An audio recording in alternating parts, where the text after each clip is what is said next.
大家好啊！咁首先提翻大家咧，我哋喺12月7號咧就會有免費嘅線上講座嘅。咁如果大家有興趣咧，就可以用畫面嘅 WhatsApp 報名嘅。嗱，上個星期咧，我哋就介紹咗一個獨家嘅形態啦。嗱，我暫時就叫佢做 Pivot High 改良版啦，咁樣會易啲講嘅。咁上星期啦講嘅係 Day Trade 嘅應用，但係如果咧將呢個形態放喺日線圖嚟分析咧，用法咧就會有唔同嘅。嗱，首先大家可以諗咧，平時見到有隻股咧由高位回落，可能你會等咧股價落翻啲你先買貨嘅。咁但係究竟跌到去乜嘢位咧先至有支持咧？嗱，好似 Nvidia 喺11月3號開始由高位回落啦，然後連續幾日咧都跌到好急嘅。咁應該跌到乜嘢位先至會有支持咧？又或者阿里巴巴嗱，其實今年都升得唔錯。咁10月頭咧就開始由186.2咧開始回落啦。咁當時咧其實好多人都話咧要等佢落翻啲咧就係低位買。咁但係所謂嘅低位，咁即係支持位究竟係邊咧？嗱，同樣我哋見到有啲股價升得好急嘅時候咧，亦都會諗目標價喺邊度嘅。嗱，意思就係主要嘅阻力位係邊嘅。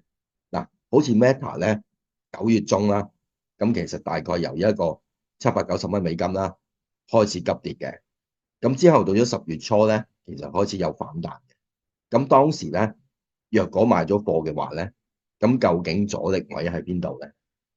嗱，一般人咧用嚟界定支持為阻力位咧，都會用可能前高位啊或者前低位咁樣。嗱，咁我哋睇翻 Nvidia，其實當時嘅前低位咧根本係差好遠嘅。咁而且事實上咧，佢最後根本就唔係跌到去前低位就反彈。嗱，另外有啲人咧就會用平均線啊或者黃金比率咁樣啦。咁但係平均線咧，好多人就會見到跌穿10天線啦，就話再睇20天線。咁再跌穿20天線咧，就話睇50天線。嗱，根本咧就未必有參考價值嘅。嗱，我自己習慣用嘅方法咧，就係上星期講嘅 PH 改良法。但係上星期我哋講嘅咧係假設呢一個 PH 左邊有3支巴，右邊有3支巴，然後咧我哋等成個 PH 完咗之後咧出現第一支陽燭啊嘛，成個形態先至叫做完成嘅。但係應用喺日線圖咧就會唔同嘅。嗱，假設啦，左邊嘅 PH 有3支巴，右邊咧出現3支巴，確定咗呢個 PH 之後咧，我哋由高位就開始計起㗎啦。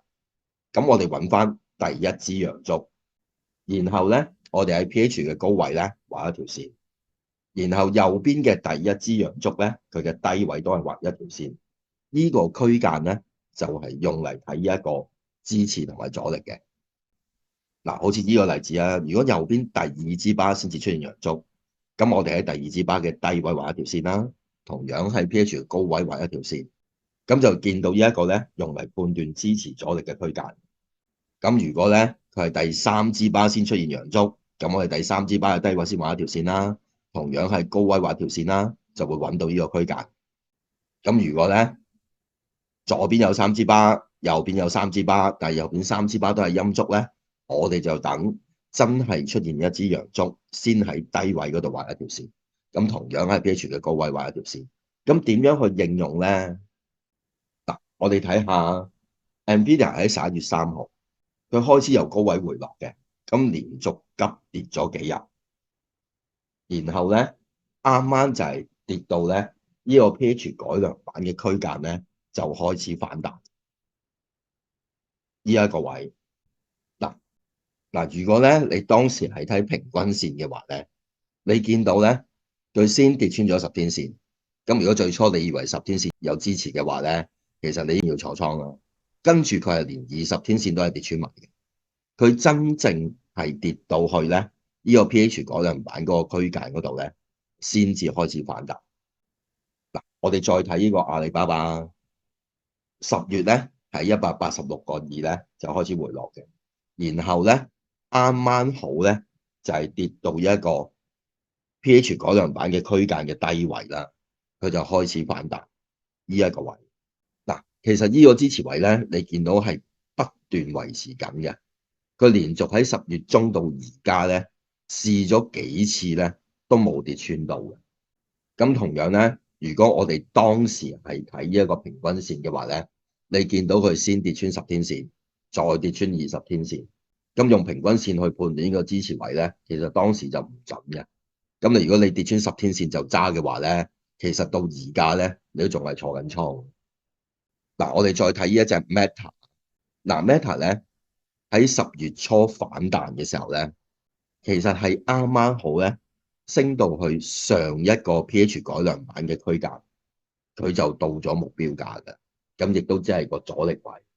咁佢反彈到呢度嘅時候咧，就已經開始回落㗎啦。咁所以用呢種形態咧，其實你好容易喺一個日線圖裏邊咧判斷到啲支持阻力位嘅。嗱，如果要用 TradingView 嚟寫個形態咧，其實都唔複雜嘅。嗱，今次呢個咧就會比上星期嗰個複雜啲，但係其實都好簡單嘅。嗱，今日咧我哋段片都係有 Patreon 同埋 YouTube 高級會員嘅版本嘅。咁喺 Patreon 同埋 YouTube 高級會員嘅版本咧，我哋都係喺留言區嗰度咧就會成段曲俾咗大家噶啦。咁你直接 copy 去呢一個 PyEditor 咧，就已經可以用到嘅。咁你會見到咧，其實佢甚至乎用喺 ES 嗰度咧都一樣得㗎。咁佢嘅支持阻力位咧，其實都好明顯嘅。咁會比你用平均線啊，或者用一啲前高位低位咧，就會準好多。嗱，呢個咧係我哋自己研究嘅獨家形態啦。嗱，咁其實喺 Day Trade 裏邊咧都有另外一啲應用方法嘅。咁喺琴日啦，我哋喺課堂裏邊都已經教咗㗎啦。咁如果大家有興趣知得更加多咧，咁我哋喺講座裏邊咧都會講啲原理嘅。嗱，提翻大家咧，我哋而家已經推出咗12個策略同埋2個指標㗎啦。咁喺我哋每段 YouTube 嘅片咧，留言區嗰度咧都會有呢個 list 㗎。咁大家咧就可以睇翻每個策略介紹嘅片啦，同埋佢嘅 backtest report 嘅。咁如果係 Patreon 嘅會員咧，就可以揀呢啲其中嘅策略嚟用嘅。咁大家咧就可以自己做到 backtest 啦。如果已經喺課堂嗰度學咗點樣做 auto trade 咧，就可以將呢度是但一個策略連接過去富途啦、IB 啦、Vantage 啦或者其他券商做 auto trade。嗱，咁如果大家有興趣咧，就可以睇翻呢個 list 嘅資料參考下啦。